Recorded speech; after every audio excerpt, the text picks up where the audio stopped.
अच्छा भाई, ये गाड़ी का एक्सीडेंट हुआ, यहाँ पे हिट किया है कि गाड़ी ये नीचे से पूरा चला गया, ये यहाँ से लग गया, ऊपर से भी ये सारा इस तरह से। अब मैं आपको इसकी एक स्टोरी सुनाता हूँ कि हुआ क्या है, बेसिकली मामला क्या हुआ। ये अल-खैर का इलाका है। अस्सलाम वालेकुम रहमतुल्लाह। दोस्तों, मैं हूँ आपका अपना बिलाल मोइन और आप देख रहे हैं बिलाल मोइन यूट्यूब चैनल। अच्छा भाई, जो लोग डिजिटल वर्ल्ड से ताल्लुक़ रखते हैं उनके लिए बड़ी गुड न्यूज़ है सल्तनत ओमान में कि डेटा प्रोसेसिंग और क्रिप्टो करेंसी माइनिंग सेंटर जो है वो कल सल्तनत ओमान, जी हाँ, सलाला फ्री जोन में खुलने वाला है। और बहुत बड़ा सेंटर है, कोई छोटी मोटी बात नहीं है। तो मतलब ये है, कहने का मतलब ये है कि आने वाले दिनों में क्रिप्टो से रिलेटेड और डिजिटल करेंसी से रिलेटेड जो डिजिटल मामला हैं उनसे रिलेटेड ओमान जो है वो बहुत प्रोग्रेस करने वाला है। ये तो था नंबर 1। नंबर 2, ये जो आप कचरे के डब्बे देख रहे हैं ना बी आगे, ये सब AI टेक्नोलॉजी पे शिफ्ट होने वाले हैं। 1,85,000 कचरे के डब्बे। जी हाँ, कचरे को उठाने के लिए, कचरे की जो वेस्ट मैनेजमेंट है उसके लिए भी आर्टिफिशियल इंटेलिजेंस का इस्तेमाल किया जाएगा अब सल्तनत ऑफ ओमान में। आप सोच रहे हो यार ये क्या हो रहा है, ये भाईजान प्रोग्रेस हो रही है, प्रोग्रेस। अच्छा, ये तो हो गई 2 बातें। नंबर 3, सल्तनत ऑफ ओमान की पॉपुलेशन में जो इजाफा हुआ है 4 महीने के अंदर अंदर 1 लाख के करीब लोग बढ़ गए हैं यहाँ पर। वो कौन लोग हैं? वही लोग जो आ रहे हैं यहाँ पर।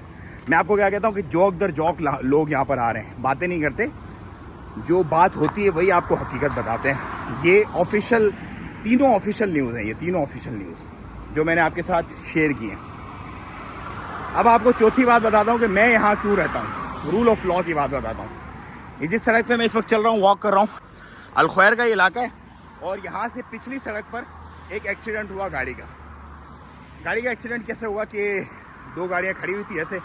मेरी गाड़ी थी एक इधर, एक दूसरी गाड़ी थी जो सिटीज़न है यहाँ के, सिटीज़न ओमानी नेशनल, उनकी गाड़ी थी। उनके आगे एक ट्रक खड़ा हुआ था, तो उन्होंने गाड़ी ऐसे निकाली तो मेरी गाड़ी को पीछे दरवाजे में हिट कर दिया।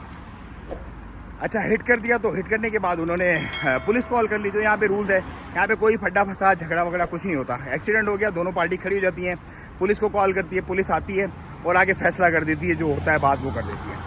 अब मैं आपको रूल ऑफ लॉ की बात बता रहा हूँ कि जिस मुल्क में रूल ऑफ लॉ होता है, जिस मुल्क में सब बराबर होते हैं, कानून की बालादस्ती होती है, उसके अंदर कैसे होता है।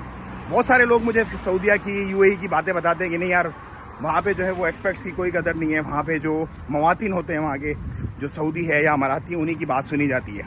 लेकिन यहाँ मैं आपको बताता हूँ क्या होता है। अच्छा, हिट हो गई, पुलिस आ गई, पुलिस ने पूछा तो उन्होंने कहा भाई ये बंदा तेज़ आ रहा था साइड से, मेरी इसमें गलती नहीं है।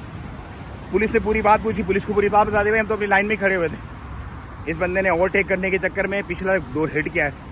तो पुलिस वाले ने पता है उनको क्या कहा, हालांकि वो बड़ी उम्र के बंदे थे, उनको कहा भाई तुम्हारी गलती है, आपकी गलती है, आप पे करो। वो नहीं माना बंदा, उसने कहा कोर्ट में जाओ, कोर्ट में लेके जाओ मामला, कोर्ट में।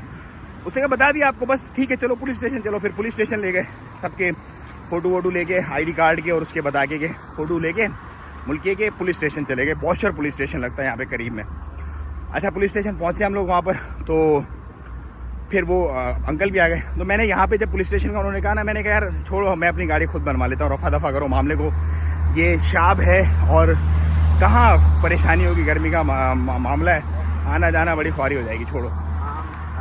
तो मैंने बात की, उन्होंने कहा नहीं आप अपनी गलती तस्लीम करो। मैंने कहा नहीं, गलती हमारी नहीं है, लेकिन हम इसको इग्नोर करने चाहते हैं अल्लाह की रज़ा की खातिर। कोई मसला नहीं है, 150 रियाल हम लगा के अपनी गाड़ी खुद बनवा लेंगे, कोई टेंशन वाली बात नहीं है। तो भाई ये सारा मामला हो गया। उसके बाद फिर पुलिस स्टेशन गए, उनका 3 फूल वाला बंदा जो अपना जैसे इंस्पेक्टर होता है ना, ऐसा था, उसको उसने जाके, जो यहाँ पर आए थे अपना, जिसको बुलाया था पुलिस वाले को, दो बंदे थे फॉर्च्यूनर में, उसने पूरी स्टोरी बता दी, मौका बना के, नक्शा पूरा बना के समझा दी स्टोरी। उसने कहा भाई गलती इन बंदे की है, आप लोगों की गलती नहीं है। फाइनली उन्होंने हमें पेपर दिया इंश्योरेंस का, उन्होंने कहा आप इनकी इंश्योरेंस से जाके अपना काम करवा लो कल। तो ये रूल ऑफ लॉ है भाई, ये रूल ऑफ लॉ है। भले वो सिटीज़न थे, भले वो बड़ी उम्र के थे, गलती है, कानून सबके लिए बराबर है। मैंने बहुत दफ़ा ऐसा देखा कि जी वैगन को, बहुत दफ़ा देखा मजराटी, रेंज रोवर, नए मॉडल की गाड़ियों को रोक के खड़े होते हैं, फ़ाइन करते हैं। तो रूल ऑफ लॉ जिस मुल्क में होता है ना, उसके अंदर लोग खुशहाली के साथ रहते हैं, खुशी के साथ रहते हैं। जैसे हम रातों का, इस वक्त रात बहुत लेट हो रही है, लेकिन हम आराम से सुकून से वीडियो बना रहे हैं, घूम रहे हैं, फिर रहे हैं, चिल कर रहे हैं, लोग बैठे हुए हैं, अपने निज़ाम ज़िंदगी चला रहे हैं। तो ये वो वजूहत हैं जिसकी वजह से मैं कहता हूँ कि Oman is the best country in the world. ताल हबीबी ओमान। अस्सलाम वालेकुम रहमतुल्लाह।